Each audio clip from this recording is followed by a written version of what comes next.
Part 1. A Fateful Encounter. The Conquest Begins. Manhattan, New York, a Friday afternoon filled with the blaring sound of car horns and the bustling pace of a city that never sleeps. Skyscrapers tower high, the fading sunlight obscured by their shadows, and the weekend atmosphere brims with excitement. Inside Mount Sinai Hospital, one of the most prestigious medical facilities in the area, the ambiance stands in stark contrast. Cold, quiet, with only the steady beep-beep of heart monitors echoing from the examination rooms, like a familiar background tune of life itself. Here, Dr. Michael Mike Carter, 32 years old, the top cardiologist in the department, sits in his small office, a tranquil corner amid the storm of work. His piercing, ice-blue eyes scan the patient chart in his hand, each line read with absolute focus. He wears dark blue scrubs, his brown hair slightly tousled after a grueling 12-hour shift, yet his sharp-featured face retains an impeccable professionalism, as if fatigue could never touch him. Mike is nicknamed the heartbreak surgeon by his colleagues, not because he breaks hearts in the romantic sense, but because of his exceptional talent in repairing damaged hearts medically, paired with a cold demeanor that keeps emotions out of his work. To him, the operating room is a battlefield, and he is a general who never loses. He's known for his strict life principle: no wasting time, especially on patients who fake illnesses to stall or seek attention. If your heart isn't genuinely in trouble, don't step into my office, he once told a new nurse, his deep voice cutting like a knife. For Mike, every minute is as precious as the beat of a living heart, and he has no patience for pointless games. A few rows of seats away in the waiting area, Annie Brooks, 26 years old, sits with her legs crossed on a gray plastic chair, her hands scrolling through her phone with an excited expression. Her golden blonde hair falls naturally tousled under the fluorescent lights, a few strands dropping over one eye, though she doesn't bother to brush them back. Annie is a freelance fashion designer, beautiful in a classic American way, a radiant smile like sunshine, mischievous eyes always hiding some wild idea, and a touch of craziness she proudly calls her lifestyle. She isn't here for a checkup, but to visit her best friend Sarah, who just broke her leg during a yoga class in Brooklyn and is recovering on the third floor. Annie promised to bring some cheer to Sarah by live streaming the hospital life on Instagram, even though she knows Sarah will just yell at her to stop. Annie has just stood in line to grab a latte from the small coffee stand in the hospital lobby, holding her phone high to film the busy nurses and waiting patients. "Look at this, Sarah. What a stressful hospital. Everyone's so serious," she says loudly through the live stream, her clear voice making a few nearby people turn their heads. She takes a sip of the latte, so hot it makes her wince, then suddenly turns her head. And that's the moment everything changes. Mike steps out of the emergency room, holding a patient chart, his stride brisk yet confident. He stops in front of a middle-aged man clutching his chest in pain, his deep, icy voice ringing out, "Sir, your heart's fine. Stop clutching your chest. It's not a movie set. Go home." The man mumbles an apology and shuffles off, embarrassed, while Annie stands there, her hand gripping the scalding latte, her heart pounding like she's just run a marathon. She stares at him unblinkingly, from the scrubs hugging his broad shoulders, to his piercing eyes cold as the Arctic, to his confident gait as if he owns the world. "Oh my God," she whispers to herself, her voice trembling with excitement. "That's the hottest doctor I've ever seen." Then she shouts into the live stream, "Sarah, forget your broken leg. I just found the soulmate of my life." Sarah yells back from the other end, "Annie, shut up. Everyone can hear you." But Annie doesn't care. She laughs loudly, her eyes sparkling as if she's just stumbled upon treasure. From that moment, Annie knows she has to act. Not with a typical Tinder date or a boring coffee meetup. She wants a debut worth remembering, one that will etch her name into the mind of this cold doctor. "He's my biggest challenge," as she tells herself, clutching the latte tightly as if gearing up for battle. And so the plan to fake an illness to win the doctor officially begins, with all the boldness and craziness only Annie Brooks would dare to unleash. The next day, Annie returns to Mount Sinai Hospital, determined to make Mike the first victim of her conquest campaign. She wears an oversized gray sweater that nearly covers her hands, paired with ripped jeans. A look comfortable enough for her act, yet cute enough to make an impression. That morning in her Brooklyn apartment, she stood in front of the mirror for an hour practicing her pained expression, clutching her chest, wincing, breathing heavily. Everything had to be perfect, like a Hollywood actress. I've got to get his attention, she tells herself, taking a deep breath before stepping into Mike's office. She pushes the door open and collapses onto the patient chair with a carefully rehearsed look of agony, clutching her chest and gasping, "Doc, I swear my heart's been skipping beats since I saw you." Mike looks up from his computer screen, his blue eyes scanning her like an X-ray, emotionless, unmoved. He says nothing, simply stands up quietly, grabs his stethoscope, and places it on her chest. After a few silent seconds, he pulls it away, his voice flat as a robot. "Your heart's fine, better than mine after a double shift. Go home." Annie blinks, trying to salvage it with a charming smile and a tilt of her head. But I feel it fluttering. Could it be love at first sight?" Mike raises an eyebrow, types something into her file on the computer with lightning speed, then pushes his chair back and stands. "Next patient." A nurse steps in, politely ushering Annie out, leaving her standing dazed at the door. "Round one failed," she mutters, but an idea sparks in her mind. "It's not over, Doc. I'm just getting started." The next day, Annie returns with a new script, faking a faint. She picks rush hour after work, when the hospital lobby is packed, to maximize the drama. She walks in, staggers through the crowd, a few shaky steps, a perfect stumble, then collapses onto the floor right in front of the reception desk, clutching her head and crying out, "Oh no, I'm fading." People gather around, some shouting for a nurse, and a young nurse rushes over with a first aid kit, flustered. Annie lies there, eyes half closed, waiting for the moment Mike appears like in a movie. But Mike, passing by after checking a patient, merely glances at her and sighs, a sigh of exasperation she can feel even while pretending to faint. He bends down, checks her wrist pulse for exactly 3 seconds, then stands up, telling the nurse in a cold tone, "She's fine. Probably just needs a coffee. Get her out of here." Annie cracks one eye open, muttering, "Seriously? This guy's tougher than a New York cabbie." The nurse helps her sit up, and a few onlookers chuckle as she's led to the door, her face flushing with embarrassment. Undeterred on the third day, and Annie ups the ante. She walks into Mike's office, this time faking amnesia, an idea she got from watching a medical drama at midnight. She sits down, gazing at him with a bewildered look, her hands clasped like a lost girl. "Wait, where am I? Are you my fiancé?" Mike stops typing, turns to her with eyes that could pierce concrete, sharp, unwavering. "No, I'm your doctor, and you're my headache." "What's your game this time?" he asks, his voice flat but tinged with irritation. Annie grins widely, shrugging casually. "Just checking if you'd play along, Doc." Mike shakes his head, opens her file on the computer, and adds a note. Annie leans to peek, but only catches, "Drama queen, do not treat," before he points to the door. "Out." She stands, feigning disappointment. "You're breaking my heart, Doc." But as she leaves, she whispers to herself, "He's good. I like this challenge." On the fourth day, Annie goes bigger. She appears in the hospital lobby with her grandest act yet, faking a severe heart attack. She'd planned it meticulously, choosing the noon rush when the lobby's packed for maximum impact. She walks in, clutching her chest, stumbling a few steps, then rolls onto the floor amid the crowd, shouting, "Call 911! I'm dying!" Panic erupts. Some yell for a nurse, one rushes over with a stretcher, and others pull out phones to record. Exactly as Annie hoped. She lies there performing like a Hollywood star, chest clutched, eyes shut tight, waiting for Mike's reaction. He's upstairs in a meeting but comes down the stairs at the sound of the commotion, his face sour. From a distance, he stands with hands in his blouse pockets, watching her performance without a hint of surprise.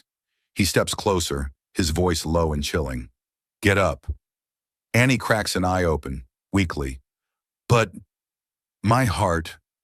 Mike cuts her off. "Your heart's fine. Your acting's not. You're banned from my clinic." He turns and walks away, leaving Annie on the floor, red-faced amid the crowd's laughter. A kind nurse helps her up, whispering, "Honey, he's tough as nails. Give up." Annie forces a smile. "Not yet. I'm not done." By the fifth day, Annie decides to go all in. She knows she can't get into Mike's office anymore. He's officially barred her with a note at reception. "No Anna Brooks allowed," signed in his firm handwriting like a death sentence. But Annie isn't the type to give up. She stands outside Mount Sinai Hospital on Madison Avenue, holding a megaphone borrowed from a familiar Uber Eats delivery guy after an hour of begging. She takes a deep breath, switches it on, and shouts, "Doctor! Michael Carter! My heart beats for you. Give me a chance." The megaphone's sound echoes across the area, drowning out car horns and pedestrians. Patients peek out windows, nurses at reception burst into laughter, and passers-by stop to film, cheering. "Keep going, girl." A newsboy nearby yells, "Marry her, Doc." Up in his fifth-floor office, Mike is signing paperwork when he hears the shout through the megaphone.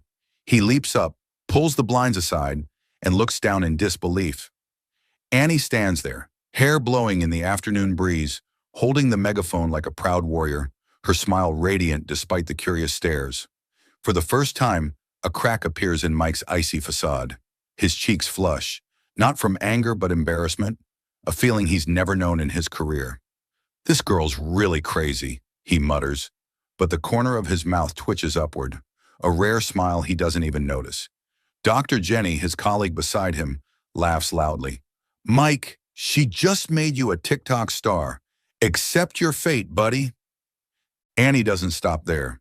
She keeps shouting through the megaphone, "I'll come back, Doc. You can't fix my heart, but you can steal it." The crowd claps and cheers, some yelling, "Say yes, doctor." Mike slams the blinds shut, flops back into his chair, and rubs his temples as if warding off a raging headache. He tells himself he has to end this nonsense, but deep down, he can't deny it. This girl is different, funny, bold, and something that makes his heart, the heart of the heartbreak surgeon, skip a beat, though he refuses to admit it. He mutters, "What am I getting myself into?" Meanwhile, Annie leaves the hospital gate, her heart buzzing with excitement. She knows she's caused a scene, but she doesn't care. Step 1, make him notice me. Check, she tells herself, skipping toward the subway station, the megaphone swinging in her hand like a trophy. She doesn't know that, up above, Mike is pulling the blinds open again, watching her small figure disappear into the sea of traffic. He shakes his head, but this time, he doesn't add anything to her drama queen file. Instead, he leaves the paper on his desk, whispering to himself, what's she going to pull next? A question he doesn't yet realize will soon have an answer. Part 2, developing the situation, building the relationship. After her megaphone love declaration in front of Mount Sinai Hospital, Annie Brooks knows she's left a mark on Dr. Mike Carter's mind. Not the romantic kind she dreamed of, but at least enough to make him unable to ignore her. However, faking illnesses clearly isn't working anymore. Mike has posted a "No Anna Brooks Allowed" note at the reception desk, and Annie hears from her best friend Sarah that he even told security, if she's not actually bleeding, don't let her in.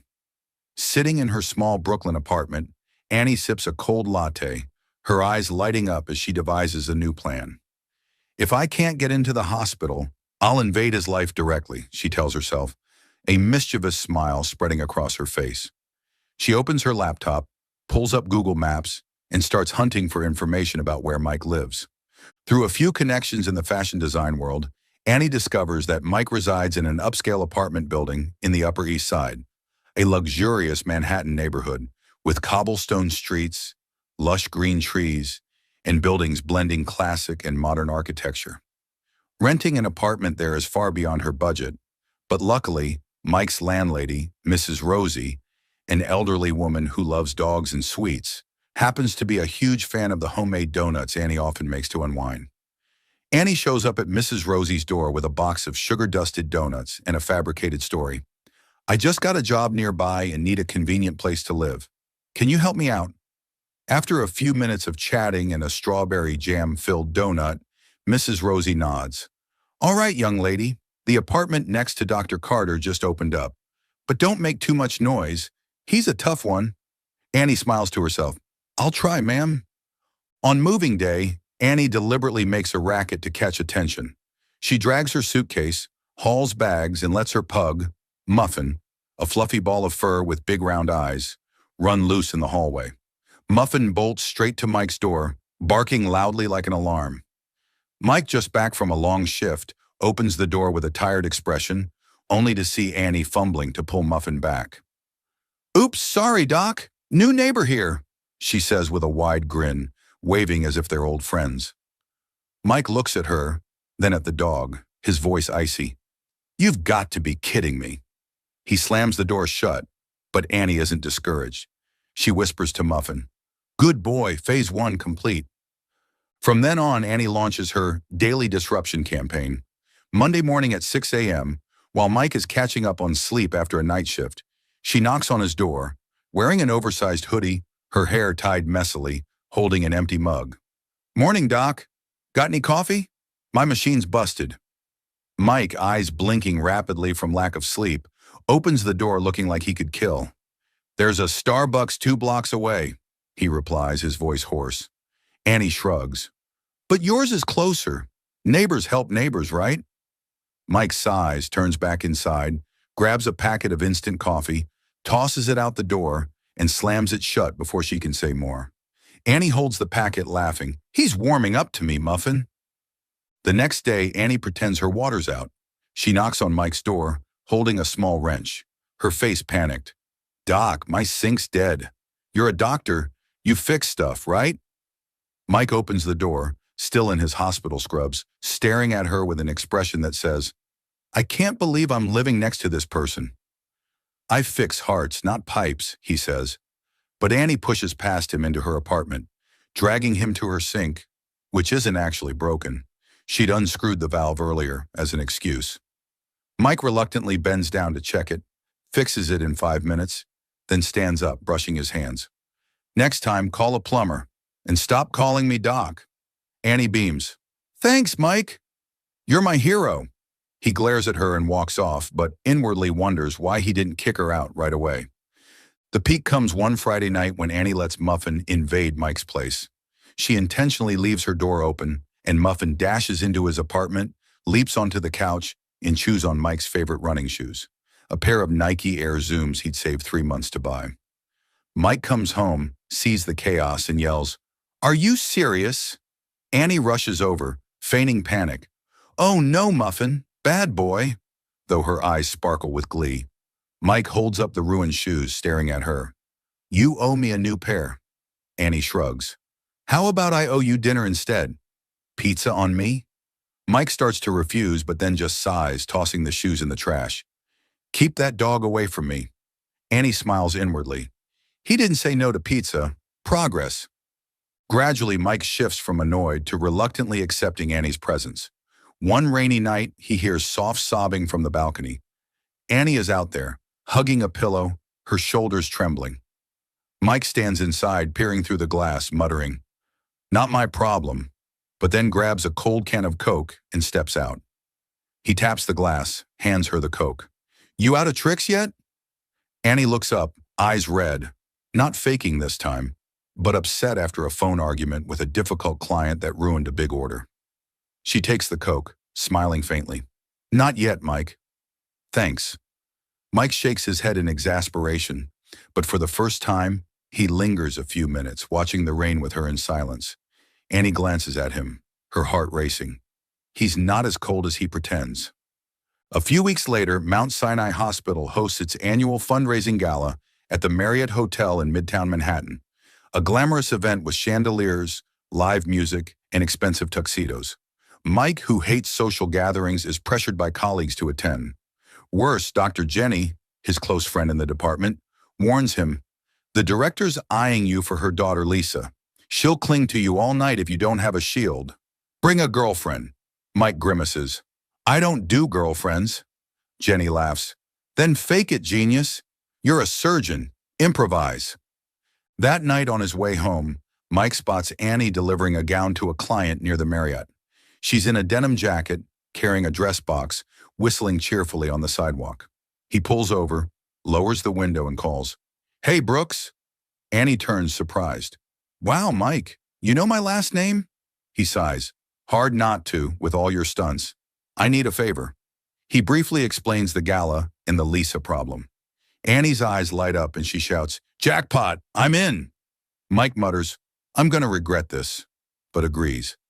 At the gala, Annie arrives in a fitted black dress, her hair in soft waves, red heels accentuating her long legs.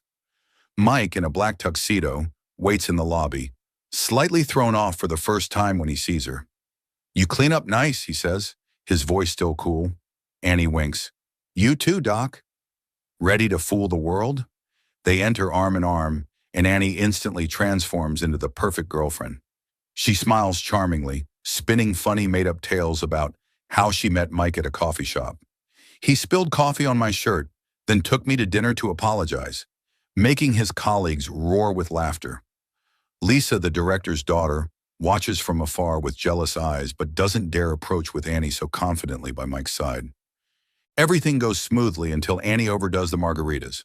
After 3 drinks, she snatches the mic from the MC, stumbles onto the stage, and wraps her arms around Mike in front of hundreds of guests, shouting, "Listen up, everyone. This guy's my future husband. Hands off, ladies." The crowd freezes for a second, then erupts in laughter and applause. Mike stands frozen, face flushed, gripping his drink tightly. He whispers, "You're insane." But Annie just laughs. "And you love it," Jenny yells from a nearby table. "Get a room, you two." While the hospital director chuckles, "Well, Mike, didn't know you had it in you." Mike pulls Annie off the stage, his face darkening. "What the hell was that?" Still drunk, Annie slings an arm around him. "Relax, Mike. I just saved you from Lisa. You're welcome." He wants to be mad, but her goofy, drunken smile softens him despite himself. He sighs, calling Jenny over. "Get her out of here before she burns the place down."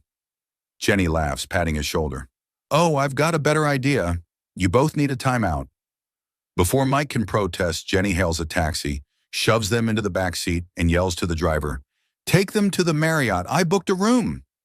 Annie giggles, resting her head on Mike's shoulder. "Best date ever." Mike, his head spinning from the drinks and chaos, mutters, "I'm done," then closes his eyes, letting the taxi take them away. Part 3. Peak of Hilarity. The Mystery of the Ring. The early morning sunlight slips through the thick curtains of a luxurious Marriott hotel room in Midtown Manhattan, shining directly onto the grimace of Dr. Michael Mike Carter. He opens his eyes, his head pounding like a hammer, his mouth dry as dust after a night he can only vaguely recall as full of margaritas, laughter, and some kind of chaos. Mike sits up, reaching for the water bottle on the bedside table, but then freezes as if turned to ice.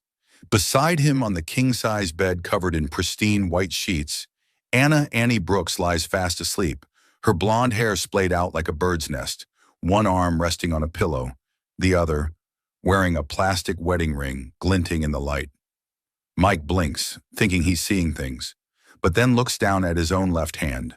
A matching ring, cheap and shiny, sits boldly on his ring finger. "What the hell?" he shouts, his hoarse voice echoing through the quiet room.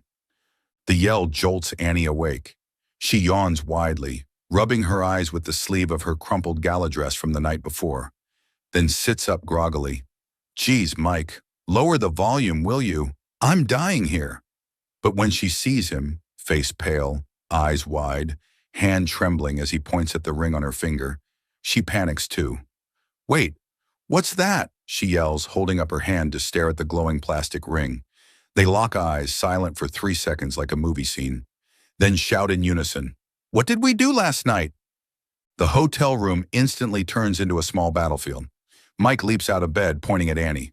"You! This is your fault. You got me drunk and tricked me into some insane marriage trap." Annie, still on the bed, clutches the blanket to cover herself, firing back. "Me? I don't even know how we got here. You didn't stop me, Mr. Heartbreak Surgeon." Mike fumbles through the pockets of his vest scattered on the floor, searching for his phone, but pulls out only a wad of crumpled paper, a few coins, and a broken ballpoint pen. "I don't remember a damn thing after Jenny shoved us into that cab." he roars, rubbing his temples. Annie shrugs, still half asleep. Well, I don't remember saying I do, so we're even. Maybe you proposed, huh? Mike glares at her. Not funny, Brooks. They dive into piecing together their memories, but their minds are a thick fog. Mike vaguely recalls the gala fundraiser at the Marriott, the lively music from the live band, and Annie dragging him into a dance that looked like a mix of cha-cha-cha and amateur hip-hop. Annie remembers drinking margaritas, a lot of margaritas, and shouting something into the mic, followed by Jenny appearing with a sly grin and pushing them into a taxi. Oh God, Mike groans, collapsing onto the room sofa. You yelled I was your future husband. Then Jenny said something about a timeout. That's it. Annie cackles, though her head aches just as much. Classic me. But that doesn't explain these rings. Did we rob a pawn shop or what? Mike resolves to uncover the truth before he loses his mind. He rummages through the hotel room, a lavish suite with a white leather sofa, a minibar stocked with liquor, and a large window overlooking the majestic Empire State Building in the morning light. But he finds no marriage license, no witnesses, nothing except a pile of wrinkled clothes and Annie's red high heels rolling around on the floor. Meanwhile, Annie staggers to her feet, slipping back into her black gala dress from the night before, muttering, If we're married, I deserve a better honeymoon than this hangover. Where's the champagne? Mike shoots her a look. Not funny. We need to figure this out before I have a heart attack, and I'm the one who fixes those. They check their phones for clues. Mike's inbox is flooded with messages from the hospital staff group chat, a slew of texts from Jenny sent at midnight. Mike, you and Annie were hilarious last night. That dance move, though, where'd you learn that? TikTok material. Check your vest pocket, lover boy. You've got a souvenir. Annie opens TikTok, and sure enough, a video from the gala is trending with over 50,000 views. Her clinging to Mike's neck on stage, shouting, This guy's my future husband. Hands off, ladies. While Mike stands like a statue, face red with embarrassment. The clip ends with Jenny pushing them into a cab, laughing and waving. Have fun, newlyweds. Annie bursts out laughing. Okay, so Jenny ditched us here. She's evil, but still no wedding clue. Mike snatches the phone from her, muttering, This is a nightmare. I'm never drinking again. They call Jenny, the only one who might know what happened. She picks up after 2 rings, her laughter nonstop. Oh, you 2 lovebirds finally awake? How's the newlywed life treating you? Mike yells into the speaker. Jenny, what the hell happened? Why are we wearing rings? Jenny stops laughing, surprised. Wait, you don't remember? Oh, this is pure gold. Check your vest pocket, Mike. You've got the evidence right there. Annie cuts in. Yeah, and tell us why we're in a hotel. Jenny laughs harder. Patience, bride. Just look in the pocket. Mike digs into his vest pocket again, more carefully this time. He pulls out a folded, crumpled sheet of paper that faintly smells of tequila. He unfolds it, reading aloud in a shaky voice. Certificate of Marriage. Congratulations, Michael Carter and Anna Brooks. Issued by Fake Vegas Wedding Booth, Mount Sinai Gala Fundraiser. Below are their scrawled signatures and red-inked fingerprints. Mike smudged across the edge. Annie peeks over his shoulder, collapsing onto the sofa in a fit of laughter. Oh my God, it's fake. We didn't get married for real. I knew I wouldn't forget my own wedding. The truth slowly unravels through Jenny's story over the phone and hazy flashbacks in their minds. After her husband proclamation on stage, Annie, in a margarita-fueled haze, dragged Mike to a photo booth in a corner of the gala, where the hospital had set up a fake Vegas wedding game to raise funds. The booth was decked out with a neon Vegas-style sign, a staff member in a fake Elvis outfit officiating, and a cheap certificate printer. The idea was for couples to marry for fun, sign a paper, wear plastic rings, and take a keepsake photo, each turn donating $50 to the hospital's charity fund. You 2 were so wasted, Jenny recounts, still chuckling. Annie insisted you'd be her groom. She even tipped an extra $20 for fancier rings, the kind that glow in the dark. Mike starts recalling the scene, though his memory feels like a chopped-up film reel. Annie pulled him into the booth, a nearly empty margarita in hand, shouting, Come on, Mike, let's make it official. He, already tipsy from 3 drinks his colleagues forced on him at the gala, smirked. Fine, but I'm not paying for this circus. They signed the paper, left fingerprints in red ink from the faulty printer, Annie smearing some onto Mike's hand, laughing. Now you're marked. The booth staff handed them 2 glowing plastic rings, and Annie slipped one onto Mike's finger, yelling, Now you're stuck with me. Mike, drunk, put one on her and said, Yeah, until I sober up tomorrow. Afterward, they danced some more at the gala, pulling off goofy moves that had the crowd cheering, until Jenny, thinking this fake couple was too adorable, booked a hotel room via an app and shoved them into a cab with a parting, Enjoy your wedding night, you crazy kids. Mike and Annie, too drunk to register anything, just giggled stupidly and passed out the moment they hit the bed, still wearing the plastic rings like trophies. Back in the present, Mike holds the fake certificate in his hand, slumping onto the sofa, clutching his chest as if escaping a nightmare. You made me think I was hitched for real. I was about to call a lawyer and cancel my life. Annie, sitting across from him, doubles over laughing until tears stream down her face. Well, if you were, it'd be to me. Lucky you. She raises her hand, letting the plastic ring glow faintly in the room's dim light, then winks. Admit it, Mike. I'd be a fun wife. Imagine the chaos. Mike shakes his head, but the corner of his mouth curls into a rare smile. The first time he can't hide his amusement. You're a walking disaster, he says, tossing the paper aside like shedding a burden. But as he looks at Annie, hair a mess, dress wrinkled, still beaming as if nothing happened, he feels something odd in his chest. Not fear or annoyance, but a gentle, warm sensation. Maybe even a hint of curiosity about this strange girl. He stands, brushing his hands. Get dressed, Brooks. We're leaving the circus. Annie claps her hands, jumping up. Okay, husband for a night. How about breakfast? My treat, since I almost gave you a heart attack. Mike sighs, but this time he doesn't refuse. Fine, but no more stunts, you hear me? Annie shrugs, grinning mischievously. No promises, Mike. They leave the hotel, stepping out onto the bustling midtown streets, leaving behind the funniest wedding night either has ever experienced. A memory Annie secretly thinks could be a turning point, though it also makes her start to wonder, am I going too far? Are you still following the stories from Soul Stories? Share your thoughts and feelings about today's story in the comments below. And don't forget to subscribe to our channel for more meaningful and heartfelt stories from Soul Stories. Part 4. Annie decides to leave, distance and emptiness. After the chaotic, fake wedding night at the Marriott Hotel, Annie Brooks steps out of Midtown Manhattan with a smile on her face, but an indescribable feeling wells up in her chest. She had achieved her initial goal, making Dr. Mike Carter, the cold heartbreak surgeon, unable to ignore her. But as they stop at a small diner for breakfast, amid jokes about the plastic ring and Annie's laughter, she realizes something. Mike isn't reacting the way she'd hoped. He doesn't get angry or snap at her, but there's no sign he sees her as anything more than a comedic disaster. When Annie teases, So, husband for a night, what's next for us? Mike only smirks, replying curtly, Next is you stop breaking into my life. He says it in a joking tone, but his icy gaze makes Annie pause. She laughs loudly to cover it up, but in her mind, she starts to wonder, am I just a joke to him?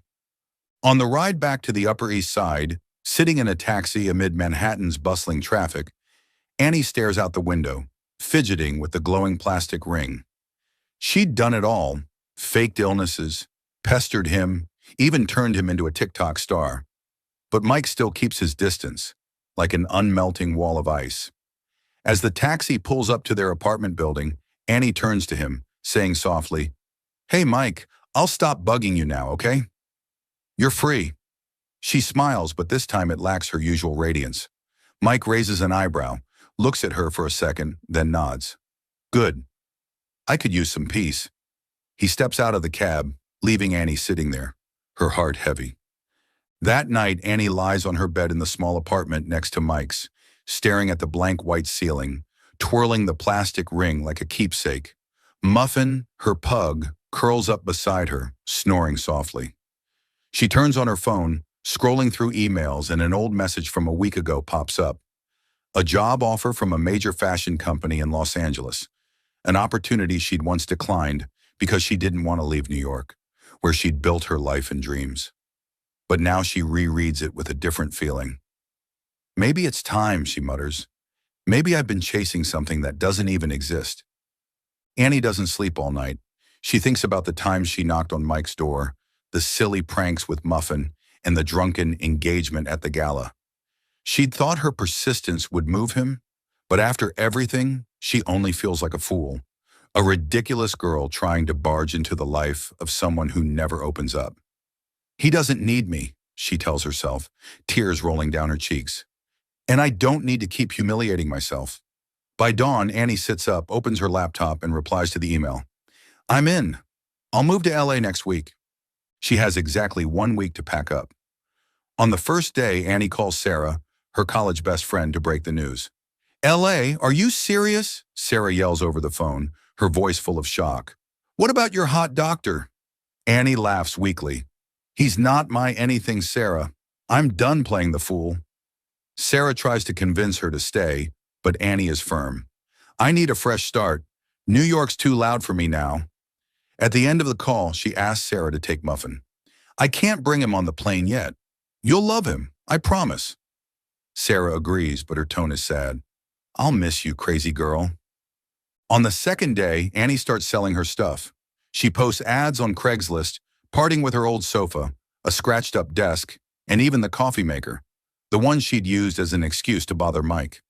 A young couple comes to buy the sofa, chatting cheerfully as they haul it out of the apartment. Annie watches, feeling empty inside. She packs her clothes, fabrics, and design sketches into suitcases, leaving the apartment increasingly bare. Mrs. Rosie, the landlady, stops by when she notices the moving, asking worriedly, Where are you going, Annie? I like your laughter around here. Annie forces a smile. L.A., ma'am. New job. I'll mail you some donuts. Mrs. Rosie hugs her, whispering, That doctor boy will be sad, you know. Annie shakes her head. He won't even notice. On the third day, Annie officially gives up the apartment.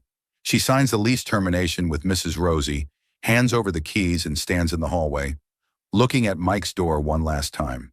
She wants to knock to say goodbye, but then stops herself. No more stunts, she tells herself, turning away. She takes Muffin to Sarah's place in Brooklyn, hugging the little dog for a long while before handing him over. Be good, okay? I'll come get you when I settle down, she says, her eyes red. Sarah hugs her. You sure about this? Annie nods. Yeah, it's time. For the remaining 4 days, Annie stays at Sarah's, wrapping up her final tasks, delivering her last design orders, packing personal belongings, and buying a plane ticket to LA, a flight departing at 8 p.m. Saturday from JFK. She doesn't tell Mike anything. No texts, no hints. She wants to vanish quietly, like a breeze passing through his life. But every night, lying on Sarah's sofa, she can't stop thinking about him. His cold eyes, his rare smile, the can of Coke he handed her in the rain. Maybe he'll be happier without me, she tells herself, but her heart aches. While Annie silently withdraws from his life, Mike initially feels relieved. The first day without a 6 a.m. knock, he sleeps better than usual, undisturbed by Annie's chirpy voice asking for coffee. The second day, he comes home without Muffin barking or chewing his shoes, and he thinks, finally, some peace. But by the third day, the silence starts to bother him. He stands in the kitchen, eyeing the instant coffee packet on the shelf, the one he'd tossed to Annie, and wonders why he kept it there. He opens the balcony door, glancing instinctively toward Annie's place, but sees no sign of her, no lights, nothing but emptiness. Weird, he mutters, closing the door. On the fourth day, Mike begins to feel restless. He comes home from work, walks down the hall, and notices there's no sound of lively footsteps or Annie's whistling from next door. He stops at her door, spotting a fresh "for rent" sign, his heart sinking. She's gone? He asks himself, but then brushes it off. Probably on some crazy trip. She'll be back. He goes inside, turns on the TV, but can't focus. He paces, then grabs a Coke from the fridge, something he never drank before meeting Annie. He stares at the can, muttering, What's wrong with me? By the fifth day, Mike can't take it anymore. He goes to work in a foul mood, snapping at nurses over petty things, something he'd never done before. Jenny, noticing the change, pulls him aside in the doctor's lounge. Okay, spill it. What's up with you? Mike shrugs. Nothing. Just tired. Jenny raises an eyebrow. Bullshit. You've been a grumpy cat all week. This about Annie? Mike tenses but doesn't answer. Jenny laughs. Oh man, you miss her, don't you? The chaos, the dog, the coffee runs. Mike starts to deny it but then sighs, slumping into a chair. She's gone quiet. No knocks, no barking. It's weird. Jenny looks at him, her eyes playful. She's not just quiet, Mike. She's leaving. Tomorrow. L.A. Didn't she tell you? Mike freezes as if punched in the chest. What? He asks, his voice hoarse. Jenny nods. Yeah, got a job offer. She's flying out from JFK, 8 p.m. tomorrow. I thought you knew. Mike shakes his head, his hand crushing the Coke can until it dents. She didn't say anything. Jenny pats his shoulder. You're an idiot, you know that. She's been throwing herself at you for weeks and you just sat there like a brick wall. Now she's gone, and you're moping? Do something, Mike. He looks at her, silent, but his mind is a mess. He remembers Annie's laugh, the way she shouted his name through a megaphone, the time she fake cried on the balcony, and he stood there, unsure why he didn't walk away. I don't want her to leave, he whispers, admitting it to himself for the first time. That night, Mike doesn't sleep. He sits in his dark living room, holding the plastic ring from the gala, something he'd kept for reasons he couldn't explain. He watches it glow faintly in the darkness, and for the first time, the heartbreak surgeon feels his heart beating out of control. He stands, opens the balcony door, and looks at Annie's empty apartment again. Still nothing. She's really leaving, he mutters. He shuts the door, grips the ring tightly and decides, I can't let her go. Part 5. Airport Climax, Chasing Love. Saturday, Annie's final day in New York, begins with a gray sky and a light drizzle, the kind of weather she once loved in this city, but now it only weighs her heart down further. She spends the morning in Sarah's temporary Brooklyn apartment, checking her luggage one last time. A black rolling suitcase packed with clothes, design sketches, and a few keepsakes from New York, including the glowing plastic ring from the gala, which she couldn't bring herself to throw away, despite her decision to leave Mike behind. Annie glances at the clock. 5 p.m. Her flight to Los Angeles departs at 8 p.m. from JFK. Sarah hugs her one last time before she gets into the taxi. Call me when you land, okay? And don't cry over that dumb doctor. Annie forces a smile. I won't. Promise. But as the taxi rolls through Brooklyn's familiar streets, she can't stop herself from looking back one last time, secretly hoping for something she knows won't happen. She arrives at JFK at 6:45 p.m., stepping out of the taxi and pulling her suitcase through the bustling lanes of Terminal 4. The airport is awash in bright lights, with the steady hum of announcements over the loudspeaker. Flight 237 to Los Angeles, Gate C12. Boarding begins at 7:15. People rush by dragging suitcases, children cry, and the smell of Starbucks coffee from a nearby stand mingles in the air. Annie puts on her earbuds, playing her favorite playlist. Frank Sinatra's New York, New York comes on. A cruel farewell. She wears an old denim jacket, her hair tied high, trying to maintain a calm exterior, but her brown eyes dart around constantly, as if searching for a familiar figure amid the sea of strangers. She drags her suitcase to the check-in counter, handing her ticket and passport to the agent. Just one piece of luggage, right, Ms. Brooks? The agent asks in a monotone voice. Annie nods. Yeah, just this. She checks the wall clock. 7:05. 55 minutes until takeoff. A tiny spark of hope flickers inside her. What if he shows up? What if he actually cares? But then she mocks herself, muttering, he doesn't care. He's probably glad I'm gone. She takes her boarding pass from the agent, pulls her suitcase toward security, but every hurried footstep or distant call of a name makes her turn back, her heart pounding. Annie pauses at a small Starbucks near the security checkpoint, buying a latte, the last thing she wants to remember about New York. She leans against the wall, watching the flow of people. A family with a suitcase covered in stickers, a businessman shouting into his phone, a few couples hugging goodbye. She sips the latte, burning her tongue, but it's not enough to chase away the chill in her chest. This is it, she tells herself, her eyes welling up. Goodbye, Mike. She turns off her earbuds, pulls her suitcase toward security, determined not to look back, but her heart refuses to obey. While Annie stands at the airport, Mike is at Mount Sinai Hospital, finishing his last shift of the day. After his talk with Jenny the day before, he hasn't been able to stop thinking about Annie, about the strange emptiness of the past week, the plastic ring he's kept in his blouse pocket, and Jenny's words, "Do something, Mike." He stands in the break room, twirling the ring, his mind a tangled mess. He'd thought about calling Annie a dozen times but didn't know what to say. "Hey, don't leave. I miss your chaos." He, a doctor always in control, feels powerless over his own emotions for the first time. The wall clock shows 6:30 p.m. Jenny walks in, sees him still standing there and sighs, "You're still here? Her flight's at 8, JFK. You're running out of time, idiot." Mike looks at her, then at the ring, and suddenly jumps up. "I'm going." Jenny laughs. "That's my boy. Go get her, Romeo." Mike bolts out of the room, not bothering to change out of his white scrubs, just grabbing a jacket as he races to the garage. He hops into his black SUV, slams the gas, and speeds onto the road, his heart racing. I can't lose her. But New York isn't on his side. Rush hour traffic turns everything into a nightmare. He's stuck on the Brooklyn Bridge, cars inching along amid blaring horns and a worsening rain. "Not now," he yells inside the car, slamming the steering wheel. The dashboard clock flips to 7:15. He looks out at the endless line of cars and realizes he won't make it unless he acts. Mike flings the door open, abandons the car on the bridge, shoves the plastic ring into his pocket, and runs. His white blouse flaps in the wind, hair matted by rain as he dashes through the crowd on the sidewalk, panting. Passers-by stare at him like he's crazy, but he doesn't care. "Annie," he mutters, "wait for me."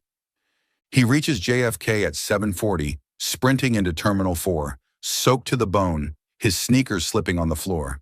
He scans the departure board. Flight 237 to Los Angeles, Gate C12, boarding.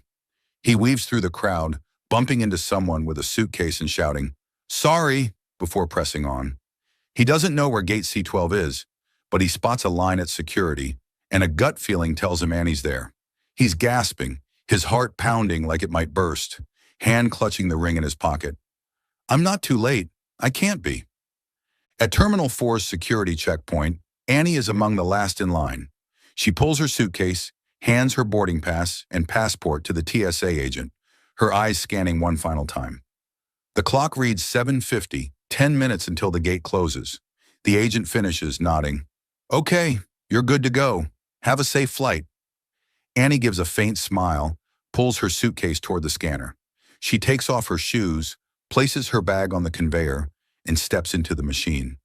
But her heart feels like lead. "He's not coming," she tells herself, eyes stinging. She steps out, retrieves her things, and prepares to enter the restricted area, but then pauses, looking back one last time. Nothing but the sound of announcements and a distant crowd. She takes a deep breath, pulls her suitcase toward Gate C12, but after a few steps, a shout rings out behind her. "Annie!" That voice, deep, hoarse, but so familiar it stops her heart. Annie turns, eyes wide, and there he is, Mike, standing dozens of feet away beyond the security barrier, hair disheveled, wet blouse clinging to him, hand raised as if to hold her back. He's panting, shouting again, "Annie, don't go!" The crowd around security turns to look, some whispering. "What's happening?" Annie stands rooted, her suitcase slipping from her hand, heart hammering like it might break free. Mike rushes closer to the barrier, gripping the metal bars, staring at her through the glass. "Don't go. You're the one condition I can't fix." He pulls the plastic ring from his pocket, holds it up, his voice trembling. "I'm an idiot. I should have said this sooner. Stay with me." Annie bursts into tears, streams running down her cheeks. She runs back, darting through the area she just cleared, ignoring the security guard's call. "Ma'am, you can't go back." She doesn't care, racing to the barrier and throwing her arms around Mike through the cold metal bars. "You're here," she chokes out, clutching his shirt. Mike awkwardly strokes her hair, whispering, "Yeah, I'm here. Worst timing ever, huh?" Annie laughs through her tears. "Worst timing ever, Doc. You almost let me leave." A security guard approaches sternly. "Sir, ma'am, you can't do this here. She's already cleared security." Mike turns, still holding Annie through the bars. "Give us a minute, please. I'm begging you." He looks at Annie, his eyes softening in a rare way. "I was stupid. I didn't realize how much I needed you until you were gone. Stay, Annie. New York's not the same without your chaos." Annie laughs, crying and nodding. "Okay, you big idiot, but you owe me a latte for this." The guard sighs, shaking his head. "Fine, but make it quick." And she needs to recheck her luggage. Annie lets go of Mike, wiping her tears. "Wait for me outside, okay?" Mike nods, still gripping the ring. "I'm not going anywhere." Annie runs back to grab her suitcase, glancing at him once more, her radiant smile returning to her face. Part 6. Sweet Reunion. A year has passed since that dramatic moment at JFK Airport, and New York seems to have changed. It's no longer just a city of blaring horns and relentless pace, but now a place that holds the sweet memories of Dr. Michael Mike Carter and Anna Annie Brooks. After that fateful night, Annie didn't board the flight to Los Angeles. She dragged her suitcase out of Terminal 4, hand in hand with Mike, and they stood under Manhattan's light drizzle, laughing like two kids who just skipped school. "You owe me more than a latte for this, Doc," Annie teased, and Mike, for the first time shedding his cold demeanor, replied, "How about a lifetime supply?" That marked the start of a new chapter. No more fake illnesses, no more plastic rings, but a real love, clumsy yet sincere. 1 year later, life together in the Upper East Side. Now Mike and Annie live together in a larger apartment in the Upper East Side. Not the tiny unit next to Mike's that Annie once rented, but a new place with big windows overlooking tree-lined streets and a balcony wide enough for both to sip coffee each morning.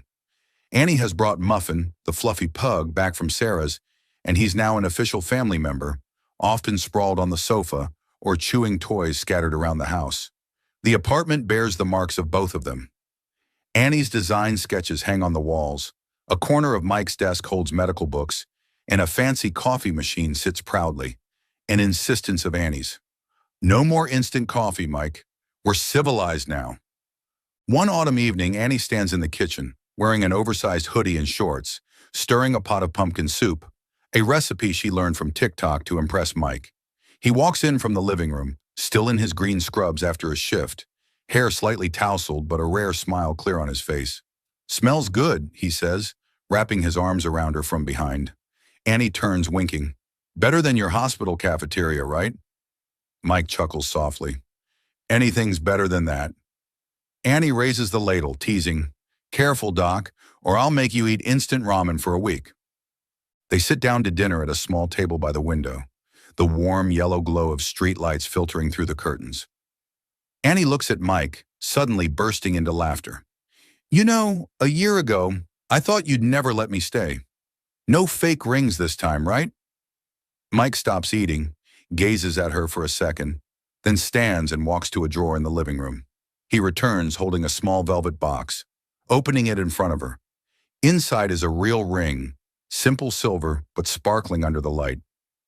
"This time I'm sober and sure," he says, his voice deep but full of emotion. "Marry me, Annie. For real." Annie freezes, hand covering her mouth, eyes glistening. "Oh my God, Mike!" she shrieks, leaping from her chair and hugging him so hard the soup bowl spills onto the table. Yes, yes, yes, but you're still terrible at timing." Mike laughs, a free, easy laugh he'd never had before, and slips the ring onto her finger. Annie holds up her hand to admire it, then teases. "Better than the glow-in-the-dark one, I'll give you that." They embrace amid the messy kitchen, their laughter ringing out, blending with Muffin's soft snores from the sofa. A few weeks later, a walk in Central Park. A few weeks later, on a late autumn afternoon, Mike and Annie take Muffin for a walk in Central Park, a place Annie always calls New York's Green Heart. The park's trees are ablaze with golden red, leaves drifting down beneath their feet. Annie wears a long knit coat, holding Muffin's leash, while Mike, in a rare break from scrubs, sports a leather jacket and jeans, looking more relaxed than ever. Muffin bounds around, chasing a flying leaf, making Annie laugh. He's happier than both of us combined. They stop near Bow Bridge, where the fiery sunset reflects on the calm lake water. Annie rests her head on Mike's shoulder, her hand laced with his, the silver ring gleaming in the fading daylight. "You know," she says softly, "I almost left this city, almost left you." Mike turns, looking deep into her eyes. "I almost let you go." "Worst mistake I never made." Annie smiles. "Yeah, you're lucky I'm persistent. And loud." Mike smirks. "Too loud, but I wouldn't have it any other way." They stand there watching the sunset fade, birdsong mixing with the gentle breeze through the trees. Annie suddenly tugs Muffin's leash, shouting, "Race you to the fountain," and dashes ahead, laughing loudly. Mike shakes his head but runs after her, his laughter joining hers, echoing down the park's narrow path. When they reach the Bethesda fountain, breathless, Annie throws her arms around Mike, pulling him into a long kiss under the sunset. Muffin barks a few times as if cheering, then flops onto the grass, lazily watching his parents. As the kiss ends, Annie rests her head on Mike's chest, whispering, "No more running, right?" Mike tightens his grip on her hand, his voice warm and low. "No more running. You're stuck with me now, Brooks." Annie laughs. "Good, because I'd hate to chase you through JFK again." They stand there, holding each other in Central Park, the sunset casting a golden glow over the scene, closing the story of a cold doctor and a crazy girl who found each other amid the sweetest chaos. Thank you for following this heartfelt story of Soul Stories channel. Share your thoughts about the story in the comments below. If you believe that true love can withstand all trials and sometimes begins in the simplest of ways, don't forget to hit the like button and share this story with your friends. To never miss out on touching and meaningful stories, subscribe to our channel and help us spread messages of love and warmth to everyone. Let's cherish the beautiful moments of life and love together.